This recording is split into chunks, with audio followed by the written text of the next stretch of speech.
You think hard work pays off? Let me tell you something that's going to sting. I know people who work 60-hour weeks.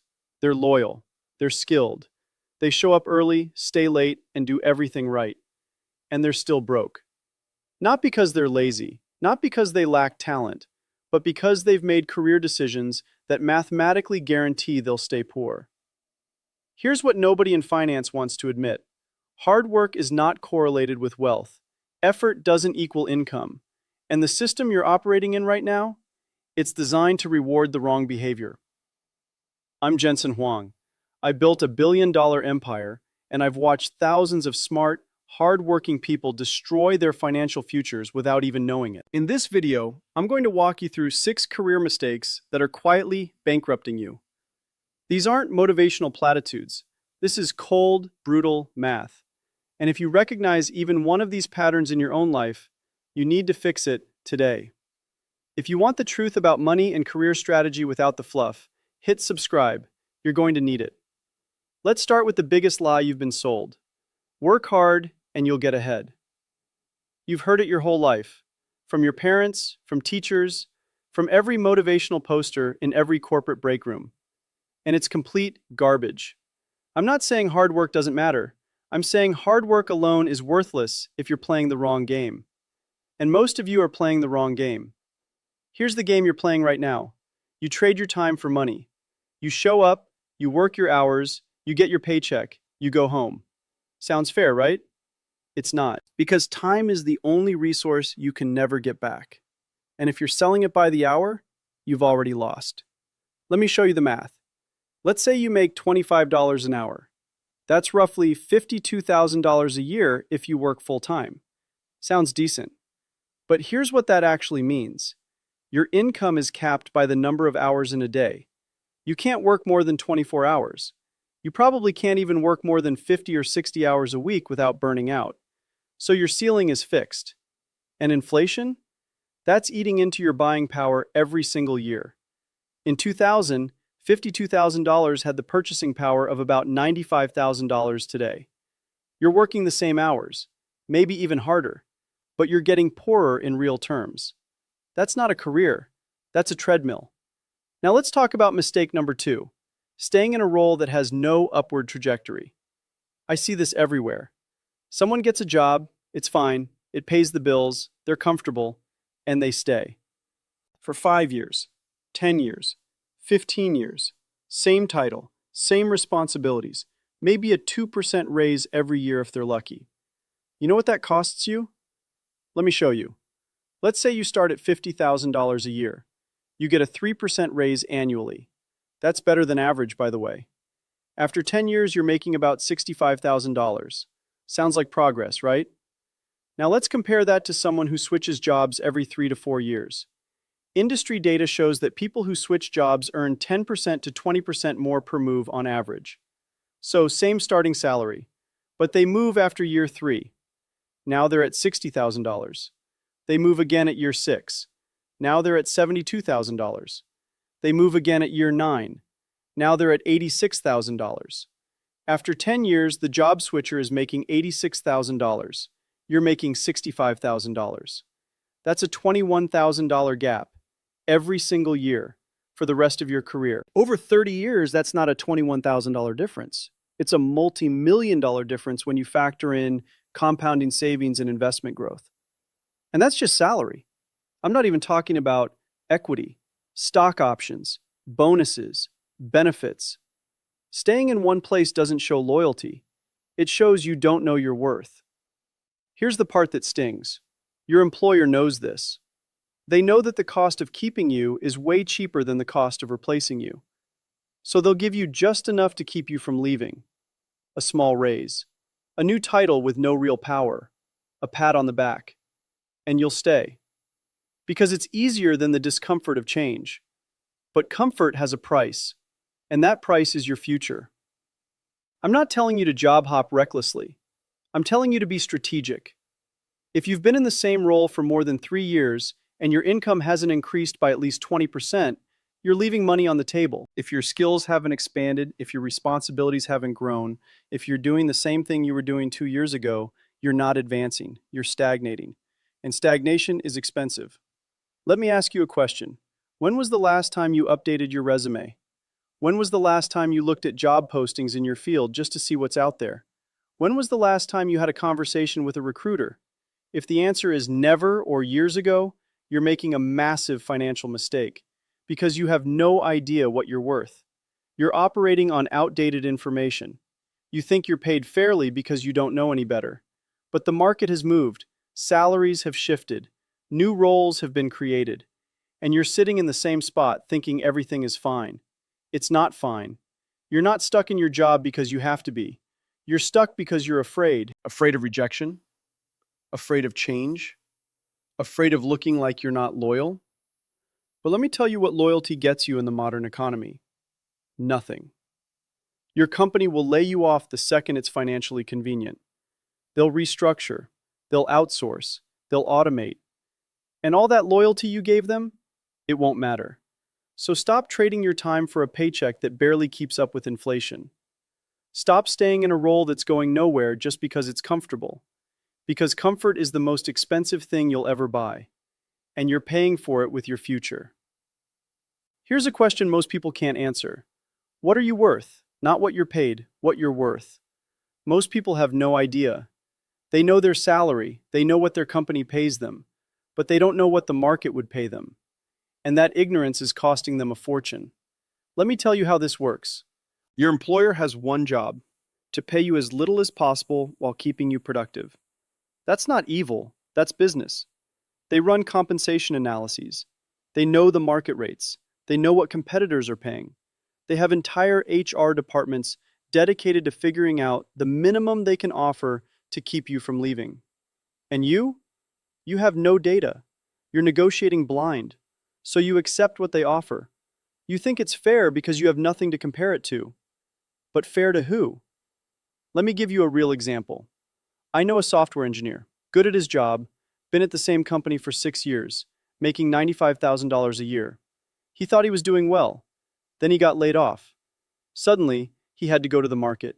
He started interviewing, and every single offer he got was between $130,000 and $150,000.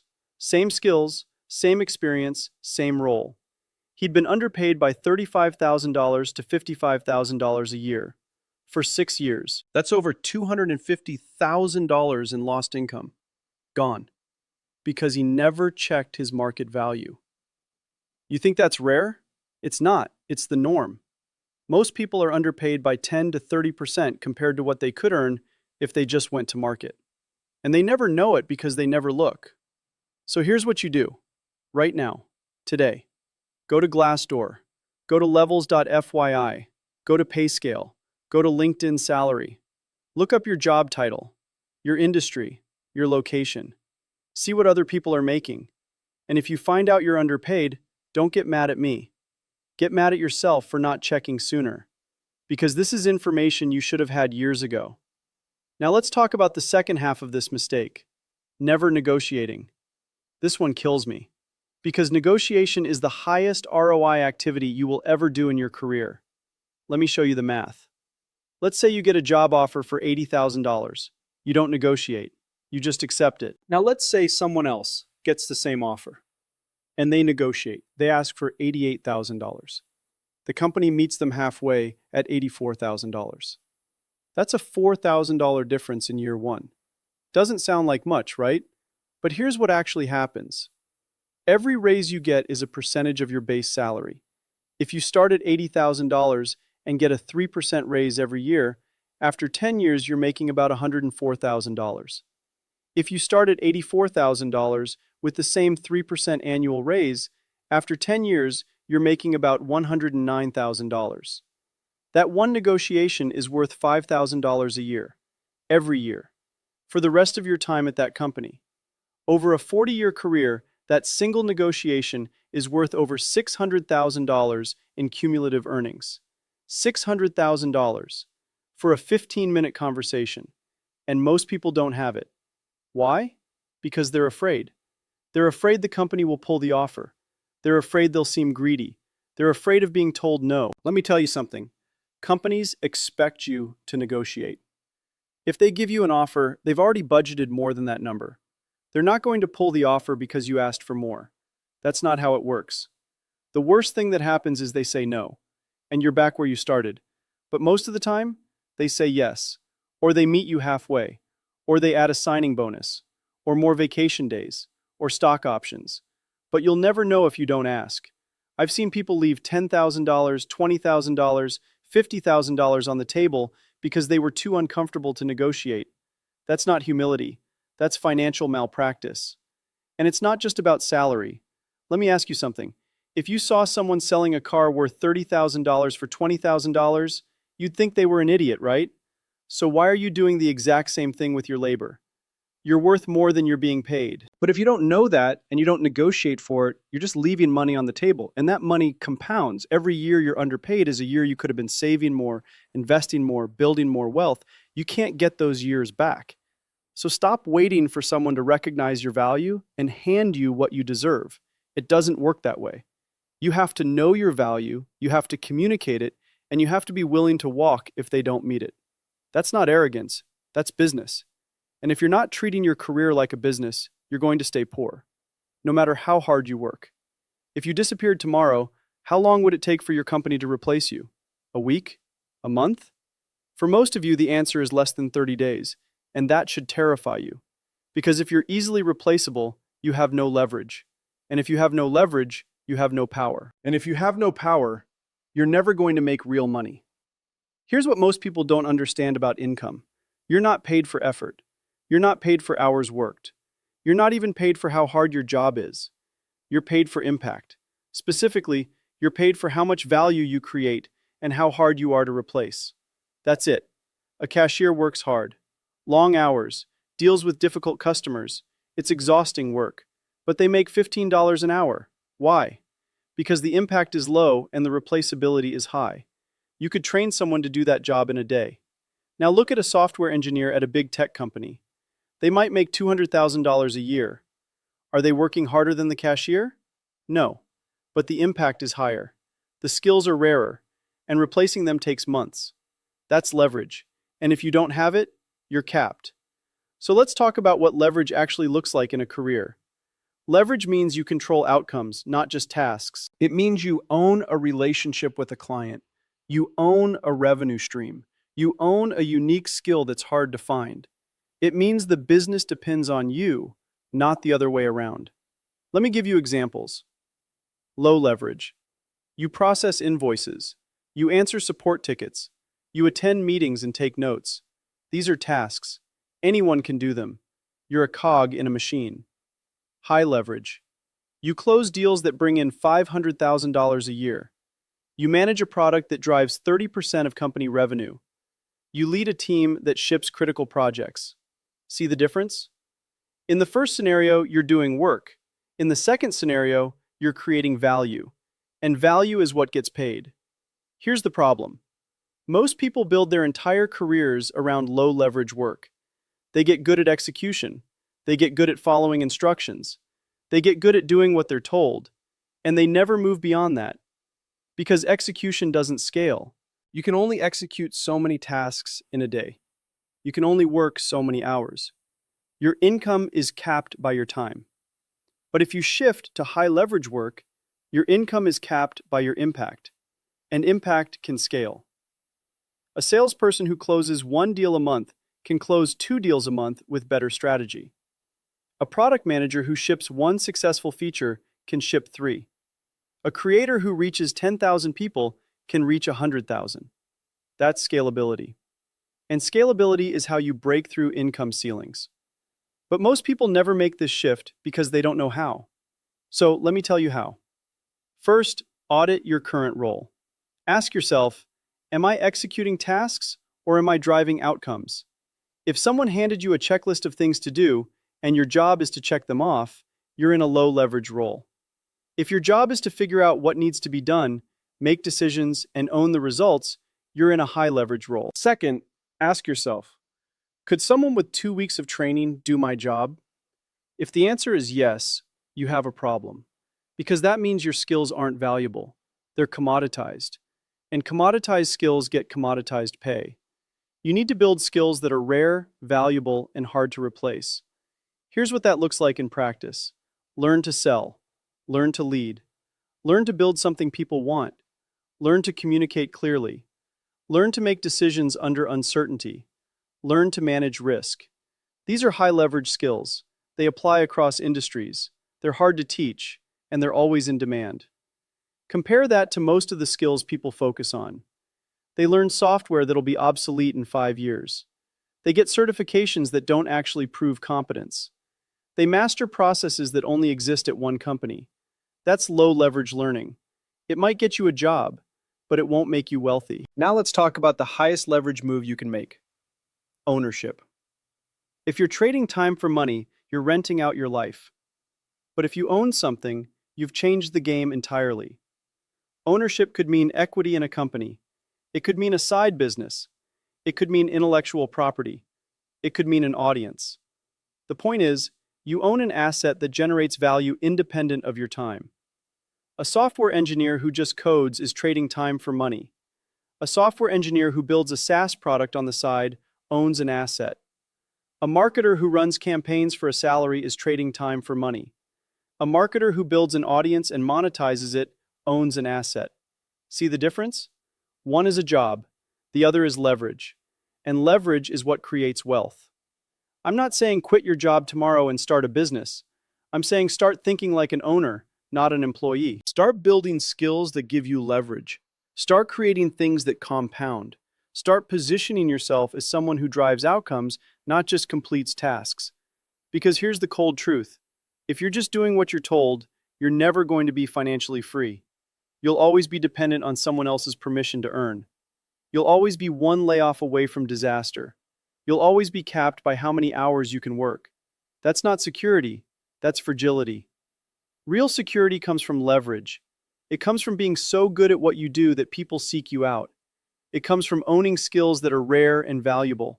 It comes from controlling outcomes that matter. And if you don't have that right now, you need to build it. Not next year, not when you have more time. Now. You could fix every mistake I've talked about so far. You could switch jobs, you could negotiate, you could build leverage, you could double your income, and you'd still stay broke. Because making money and keeping money are two completely different skills.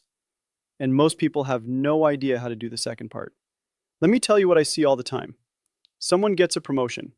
Their salary goes from $60,000 to $80,000. They're excited, they feel successful, and within 6 months, they're still living paycheck to paycheck. Why? Because they upgraded their life. Bigger apartment, nicer car, better restaurants, more vacations. Their expenses went up exactly as much as their income, maybe more. This is called lifestyle inflation, and it's the silent killer of wealth. You think you're getting ahead because you're earning more, but you're not building anything. You're just spending more. And the gap between what you earn and what you keep stays at zero. Let me show you how this plays out over a lifetime. Person A makes $60,000 a year. They save 10%. That's $6,000 a year. Person B makes $100,000 a year. They save nothing because they spend it all looking successful.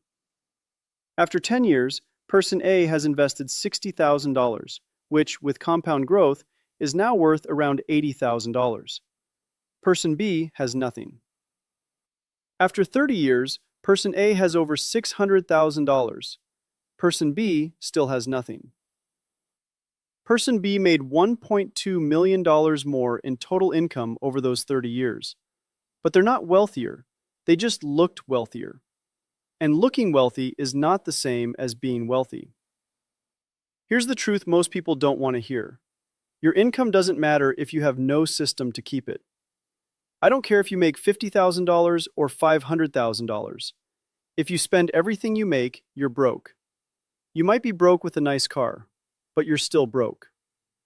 So let's talk about what a real wealth system looks like. First, you need to understand the difference between earning to spend and earning to build.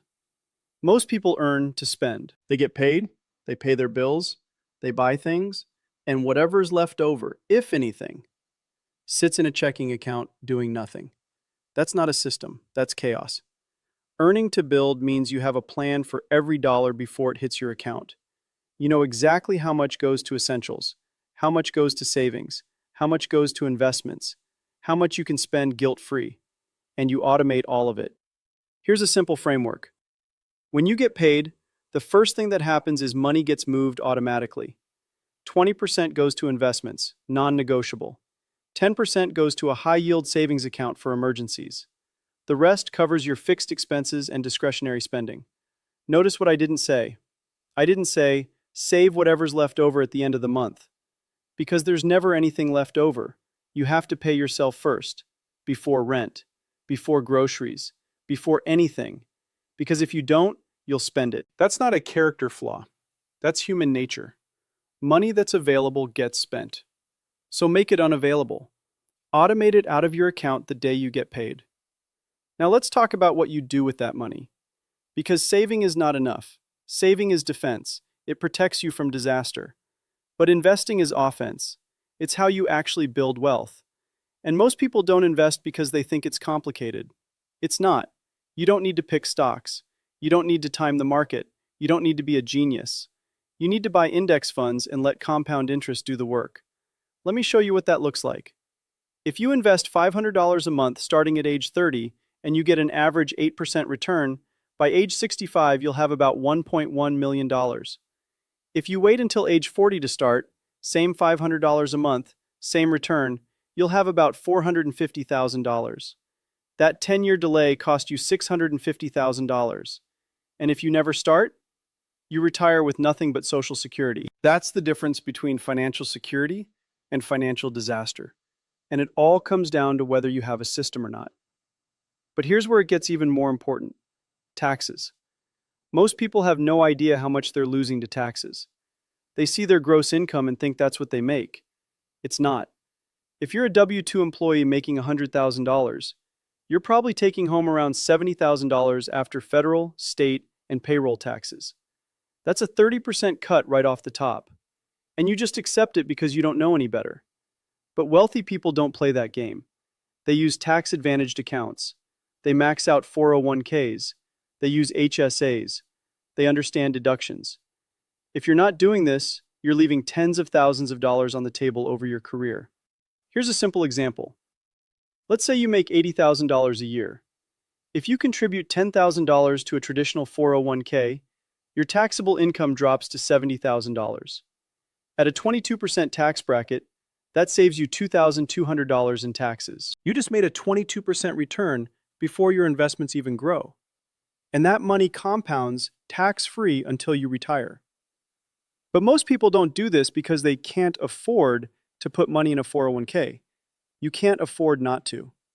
Because every year you skip it, you're paying thousands more in taxes and missing out on compound growth. That's not frugality. That's financial illiteracy. And it's costing you your future. Now let's talk about debt. Because this is where a lot of people destroy themselves. Not all debt is bad. Debt that builds assets, like a mortgage on a property that appreciates or a business loan that generates revenue, that can be good debt. But consumer debt? Credit cards? Car loans on depreciating assets? That's poison. If you're carrying a $10,000 balance on a credit card at 20% interest, you're paying $2,000 a year just in interest. That's $2,000 that could have been invested. That could have compounded. That could have built wealth. Instead, it's going to a bank. And if you're only making minimum payments, you'll be paying that debt for decades. Let me be clear. If you have high-interest debt, that's your first priority. Not investing, not saving for a vacation, not upgrading your phone. Kill the debt. Because every month you carry it, you're bleeding money. Here's the system. List all your debts. Rank them by interest rate. Pay minimums on everything except the highest interest debt. Throw every extra dollar at that one until it's gone. Then move to the next one. This is called the avalanche method, and it's the fastest way to get out of debt. But most people don't do it because it requires discipline. They'd rather feel good by paying off small debts first, even if it costs them more in the long run. That's emotion over math, and emotion is expensive. Now here's the final piece. You need to think in terms of assets, not income. Wealthy people don't ask, how much do I make? They ask, how much do I own? Because assets generate income. Income alone doesn't build wealth. If you make $100,000 a year, and spend $100,000 a year, you own nothing. If you make $60,000 and save $20,000 and you invest it into assets that grow, you're building wealth. The goal is not to make a lot of money. The goal is to own a lot of assets: real estate, index funds, businesses, intellectual property, things that appreciate, things that generate cash flow. That's wealth. And if you're not building that, you're just working to pay bills until you die. I know that sounds harsh, but it's true. Your salary is not your net worth. Your car is not your net worth. Your net worth is what you own minus what you owe. And for most people, that number is close to zero. Not because they don't earn enough, but because they have no system. So here's what you do. Starting today, you build one. You automate your savings. You maximize your tax advantages. You kill your high-interest debt. You start investing consistently. You stop trying to look rich and start actually building wealth. Because here's the reality. Nobody cares what car you drive. Nobody cares what neighborhood you live in. The only person who cares about your financial security is you. And if you don't take it seriously, no one else will. Look, I'm not going to stand here and tell you that fixing these 6 mistakes is easy. It's not. It requires honesty, it requires discipline, and it requires you to make decisions that are uncomfortable in the short term, but essential in the long term. But here's what I know. You're capable of it. You wouldn't have watched this far if you weren't. The people who stay broke aren't the ones who don't know better. They're the ones who know better and do nothing. Don't be that person. Start today. Pick one mistake. Fix it. Then move to the next one. And if this video gave you clarity, hit the like button. Subscribe if you want more no BS financial truth. And drop a comment telling me which mistake hit hardest for you. Because I read them. And your feedback shapes what I make next. Now go build something worth keeping.